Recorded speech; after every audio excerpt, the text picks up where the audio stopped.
Hi, hello, welcome to my YouTube channel. This is Soumya. This video is on non-cyclic electron transport and non-cyclic photophosphorylation.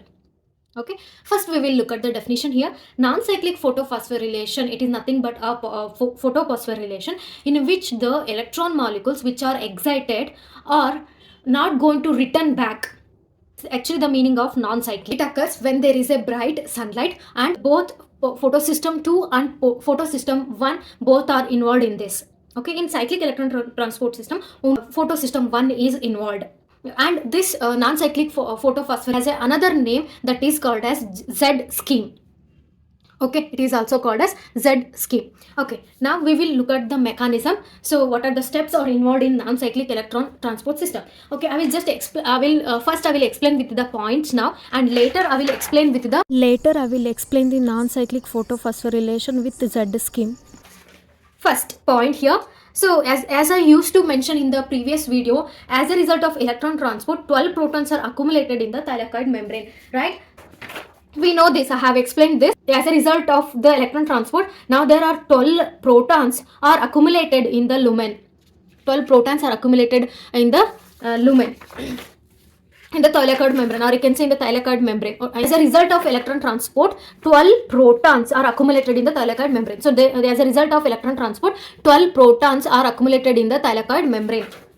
And these 12 protons are tended to diffuse from their higher concentration region, that is from lumen, to their lower concentration region, that is stroma, right? So they are tended to move from higher concentration to the lower concentration, that is from lumen to stroma.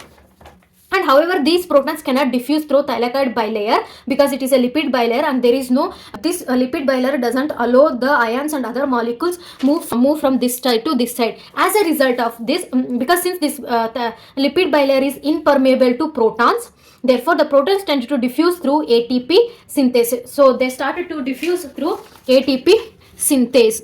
Okay, they started to diffuse through ATP synthase from lumen to stroma. Then protons enter the ATP synthase via luminal half channel of the fourth unit of the CF0 of ATP synthase. I guess I have explained these points in detail in my previous video where I am explaining the mechanism of ATP synthase, okay, which is going to synthesize the ATP. Okay, these points are exactly same like that because this non-cyclic electron transport involves these steps as well. ATP synthase is the one which is involved in the non-cyclic electron. This is the complex 5 over there. So this is the one which is going to synthesize the ATP. Now this proton enter the ATP synthase via luminal half channels. I have already mentioned that in ATP synthase there will be two channels, that is luminal half channel and stromal half channel. Okay, so your protons are first entering into the luminal half channels, luminal half channels of the fourth unit of the C0 of ATP synthase, and of the 12 protons, one proton diffuses from lumen into luminal half channels. So they are going to diffuse from, one photon is going to diffuse from lumen into luminal half channel. This proton is added to aspartic acid 61 of the first component, then entered into the luminal half channel. So this acid at the 61th position is going to add to this proton is added to the aspartic acid 61th position of this luminal half channel. Okay, this converts the aspartic acid 61 into neutral aspartic acid form to protonation of the first component. This induces a conformational change in the first component. A proton enters into the aspartic acid 61th position. This one brings the conformational changes in the first component. So acid 61 is converted into a neutral aspartic acid form. Okay, so as a result, the first component moves by one step from the luminal half channel into lipid bilayer. Because of this reaction, this luminal half channel is now entered into the thylakoid membrane, or you can say to this lipid bilayer. The first component, aspartic acid 61, can be now be exposed to the lipid bilayer since it is in neutral aspartic acid form. So as it is now, it is entered into the lipid bilayer. Since all the components are physically interconnected, the movement of first component causes one step movement of the all other components. Obviously, I have told there will be how many C rings? There will be 12 C rings, right? So these 12 C rings are interconnected, right? So the movement of first component, it will helps to move the another components. Like first component move to the lipid bilayer, then second component enters into the lumen, like this, one by one chain. So they will going to change their position. As a result, the second component shift from stromal off channel to luminal off channel. So then now the second component will be moving from stromal off channel to lumen off channel. The stromal off channel is now occupied by the third component. The first one entered into the thylakoid membrane. The second one comes to the luminal channel, right? So the third one enters into the stromal channel, stromal half channel. As the aspartic acid 61 of the component now uses its proton, then Releases into the stroma. this first one as it is entered into the thylakoid membrane, this first component is going to loses the proton into the stromal side. So that's for one proton that enters the luminal half channel. Okay, a proton is released into the stroma from the third component. Okay, so that's for one proton that enters the luminal half channel. At a time, a proton is released into the stroma from the third component. ಇಲ್ಲಿ ಏನಾಗುತ್ತೆ ಅಂದರೆ, so one proton lumenal of side entry ಆದರೆ another proton stromal side release ಆಗುತ್ತೆ. Okay, which is a third component which is going to release from the third component. Okay, ಹೇಗೆ ಅಂದರೆ ಒಂದು side entry ಆಗುತ್ತೆ, ಒಂದು ಸೈಡು ಹೊರಗಡೆ ಹೋಗುತ್ತೆ. ಅಂದರೆ ಲುಮಿನಲ್ ಸೈಡಲ್ಲಿ ಎಂಟ್ರಿ ಆದರೆ ಒಂದು ಪ್ರೋಟಾನು, ಸ್ಟ್ರೋಮಲ್ ಸೈಡಲ್ಲಿ ರಿಲೀಸ್ ಆಗುತ್ತೆ. ಆ ಥರ it is going to continue for the other remaining protons as well. The same thing is going to happen. One side enters and one side leaves, like that. First component ಏನಾಗುತ್ತೆ, since all the components are physically connected, the movement of the first component causes the one step movement of all other components. Okay, as this first component moves, it is exposed to the lipid bilayer, then second component is going to shift from stromal half channel into luminal half channel. So first component ಇದೆ lipid bilayer ಇದೆ, second component stromal half channel ನ ಬಿಟ್ಬಿಟ್ಟು luminal half channel ಗೆ entry ಆಗಿದೆ. So ಆಮೇಲೆ this stromal half channel ಇವಾಗ ಎಂಟಿ ಆಯ್ತಲ್ವಾ, ಆ stromal half channel ನ ಥರ್ಡ್ ಕಾಂಪೊನೆಂಟ್ ಆಕ್ಯುಪೈ ಮಾಡ್ಕೊಳ್ಳುತ್ತೆ, which moves from lipid bilayer into stromal half channel. Okay, so and the aspartic acid at the 61th position of the component now uses its proton, then releases into stroma. So ಈ third stromal half channel ಅಲ್ಲಿ third component ಏನಿದೆನೋ ಅದು aspartic acid ಏನು ಮಾಡುತ್ತೆ, that loses its proton, then it is going to release into the stroma. Thus for one proton that enters the luminal half channel, okay, a proton is released into stroma from the third component. Okay, so and also I have mentioned among the C ring contains around 12 components, right? And also I have we already know that, so there are 12 protons in the lumen, 8 protons.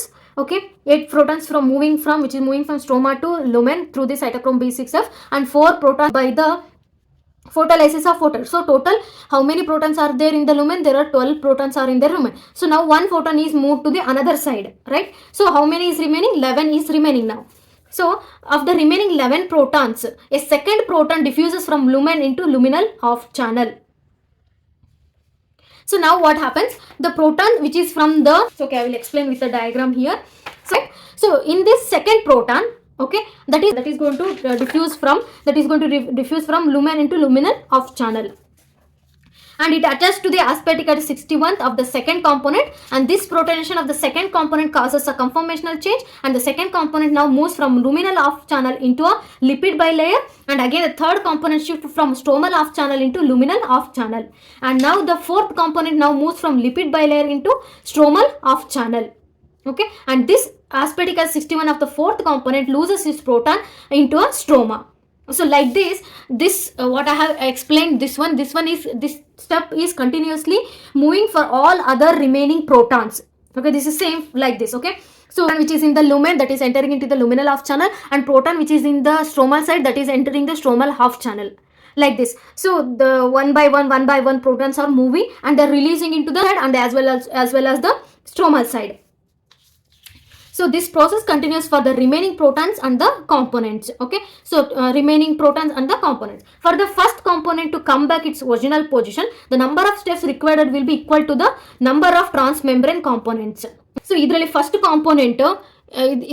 Component ತನ್ನ original ಪೊಸಿಷನ್ಗೆ ಬರಬೇಕು ಅಂದರೆ ಅದು ಯಾವುದಕ್ಕೆ equal ಆಗಿರುತ್ತೆ ಅಂದರೆ equal to the ಈ transmembrane components ಎಷ್ಟಿದೆನೋ ಅದ್ರ ಮೇಲೆ ಅದು ಡಿಪೆಂಡ್ ಆಗಿರುತ್ತೆ, ಒರಿಜಿನಲ್ ಪೊಸಿಷನ್ಗೆ ಬರಬೇಕು ಅಂತ ಅಂದರೆ. Okay, thus the 360 rotation of the first component or C ring, that is number of protons should be equal to the number of components. ಅದಕ್ಕೆ ಇದು ಒಂದು ಬೆಸ್ಟ್ ಇಂಪಾರ್ಟೆಂಟ್ ಪಾಯಿಂಟ್. ಇಲ್ಲಿ ನೋಡಿ, it's very logical, you can easily find out. ನೀವು ಇದನ್ನ explain ಮಾಡಬೇಕಾದ್ರೆ think ಮಾಡಿದ. So 12 protons entry ಆಗುತ್ತೆ ಲುಮಿನಲ್ ಸೈಡ್ ಅಲ್ವಾ, 12 ಪ್ರೋಟಾನ್ಸ್ ಎಂಟ್ರಿ ಆಗುತ್ತೆ. ಅಂಡ್ ಆಲ್ಸೋ ನಾನು ಮೆನ್ಷನ್ ಮಾಡಿದ್ದೆ ಸಿ ರಿಂಗ್ ಅಲ್ಲಿ ಎಷ್ಟು ಕಾಂಪೋನೆಂಟ್ಸ್ ಇರ್ತವೆ ಅಂತ ಹೇಳಿದೆ, it is about 9 to 12. So 12 C rings ಇರ್ತವೆ. ಅಂಡ್ ಆಲ್ಸೋ ಪ್ರೋಟಾನ್ಸ್ ಎಷ್ಟಿದೆ, 12 ಇದೆ. 12 ಪ್ರೋಟಾನ್ಸ್, 12 ಕಾಂಪೋನೆಂಟ್ಸ್. ಹಾಗಾಗಿ ಒಂದು 360 ರೊಟೇಷನ್ ಆದ್ರೆ ಹಾಗಾಗಿ ನಂಬರ್ ಆಫ್ ಪ್ರೋಟಾನ್ಸ್ ಮತ್ತೆ number of C rings equal ಆಗಿರುತ್ತೆ. Okay, thus the 360 rotation of the first component or the C ring, C ring, the number of protons should be equal to the number of components. ಅಂದ್ರೆ ಒಂದು first component ಅದ್ರದ್ದು original ಪೊಸಿಷನ್ಗೆ ಬರಬೇಕು ಅಂದ್ರೆ number of protons ಮತ್ತೆ number of components equal ಆಗಿರಬೇಕು. Okay, next, moving on to the next point here. This means that the free energy of protons drives the driving 360 degree mechanical rotation of the C ring. Okay, so that's what ಯಾಕೆ ಅದು equal ಆಗಿರಬೇಕು ಅಂದ್ರೆ 12 protons ಇದ್ರೆ ಇವು 12 components ಇದೆ. So 360 mechanical rotation ಆಗಬೇಕು ಅಂದ್ರೆ ಈ free energy of the protons R required. So that's free energy of protons is converted into a mechanical energy. Okay, and the gamma subunit introduces and interact with C ring. As a result, the 360 mechanical rotation of the C ring drives the 360 mechanical rotation of the connected gamma subunit. So as a result of this, even this gamma subunit have been linked with this C ring. So because of this one rotating, because of the protons, so this one is also going to rotate here. The gamma is also going to rotate. Thus, the 360 mechanical rotation of the gamma subunit drives the 360 mechanical rotation of the connected 3 beta subunits. So, ಇದು rotation ಆಗೋದ್ರಿಂದ gamma subunit rotation, C ring rotation ಆಗೋದ್ರಿಂದ gamma subunit rotation ಆಗುತ್ತೆ. gamma subunit rotation ಆಗಿರೋದ್ರಿಂದ ಈ 3 beta subunits rotate ಆಗುತ್ತೆ. Okay, and this 360 mechanical rotation of the beta subunit drives the synthesis and release of 3 ATPs. Okay, this is also important. And now, thus the free energy of protons is ultimately converted into a chemical energy of the ATP. Okay, and here the number of protons required for the synthesis of 3 ATPs is equal to the number of transmembrane components found in the C ring. 3 ATP synthesize ಆಗಬೇಕು ಅಂದ್ರೆ number of protons should be 12 and transmembrane components will also be 12. So thus for synthesis of 3 ATPs, number of protons required will be 12. So ಇವಾಗ 12 protons is equals to 3 ATPs. So for 1 photon, how much it will become? 4 protons, right? So 3 4s are 12 alva. So 3 4s are 12. So ಹಾಗಾಗಿ 1 ATP ಆಗಬೇಕಂದ್ರೆ how many photons are required? 4 protons are required. That's about the points and the mechanism of non-cyclic electron transport. Let us look at the overall, what are the end products. This one is very important. In exam they will ask the products of the non-cyclic electron transport chain mechanism. Okay, so as you guys now you got to know 12 protons will help in the release of synthesis of 3 ATPs. So for 1 ATP it will requires 4 protons, right? So if there is a 2 molecules of water, so these 2 molecules of water releases 4 electrons and it absorbs 8 photons. Photons means it is an energy molecule, okay, which is going to get it from the light. So how many photons are required? 8 photons are required. Okay, water is 2 electrons na kodutte, 4 electrons na kodutte. And also the moving from stroma to lumen is 8 protons, the cytochrome B6F.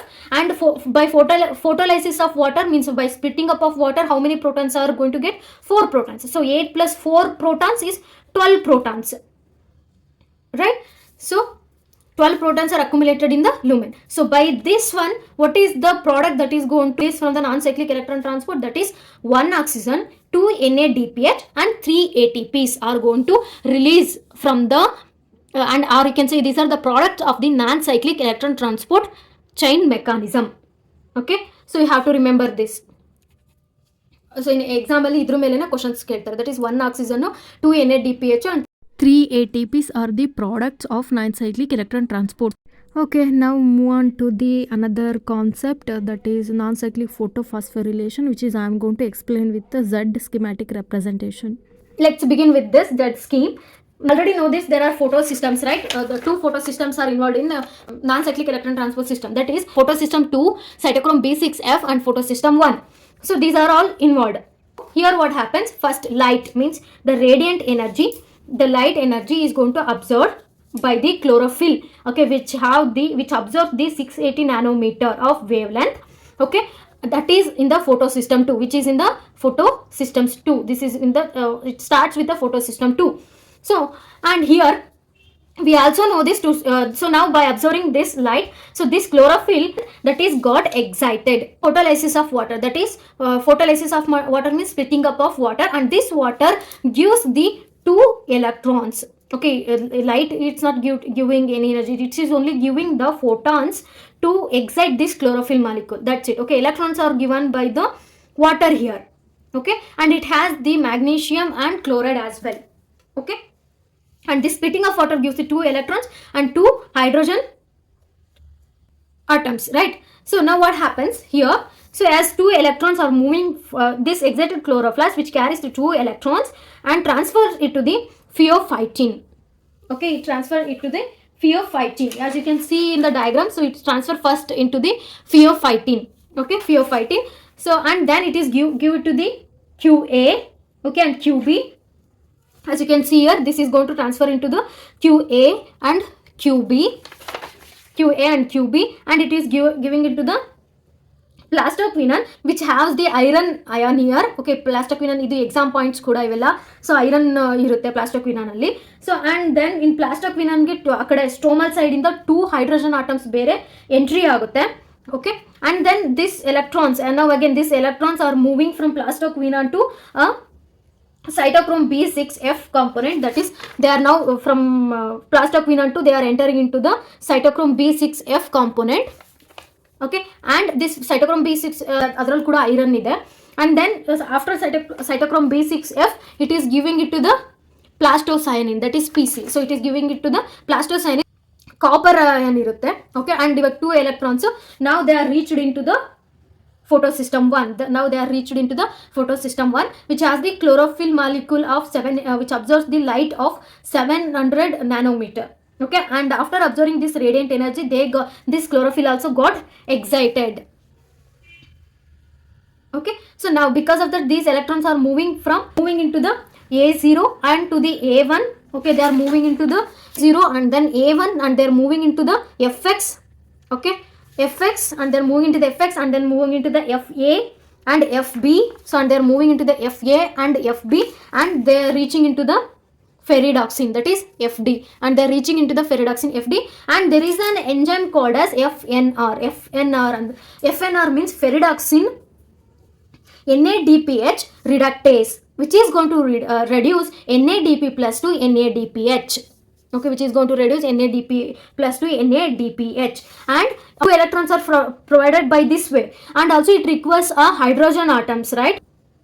Those protons or hydrogen atoms given by this hydrogen splitting. Okay, these protons creates a proton gradient in the membrane, and these protons are carried and they are combined with the NADP plus. With the help of the enzyme FNR, it is got reduced into the NADPH. That's why, and also concentrate here cytochrome B6F, ATP plus PA gives the ATP. So here you can see this is a non-cyclic photophosphorylation. So how many ATPs here? 3 ATPs are you are going to get here. This is the end product, and also by splitting up of water you are going to get the oxygen as well, and you are going to get the NADPH. So that's why I said while explaining this non-cyclic electron transport system, the end products of the non-cyclic electron transport is 1 oxygen, 2 NADPH and 3 ATPs, which is very important, you have to remember. Okay, I'm hoping that this is very simple to understand, and there will be more points on this electron transport system, and even they will ask the sequences of these molecules or complexes. So you have to be thorough in this diagram. You have to practice this diagram, and also you should know the end products of the non-cyclic electron transport system, and also sometimes it's better if you know the synthesis as well. I'm hoping this video is helpful. If you like this video, please do share and subscribe. Thanks for watching.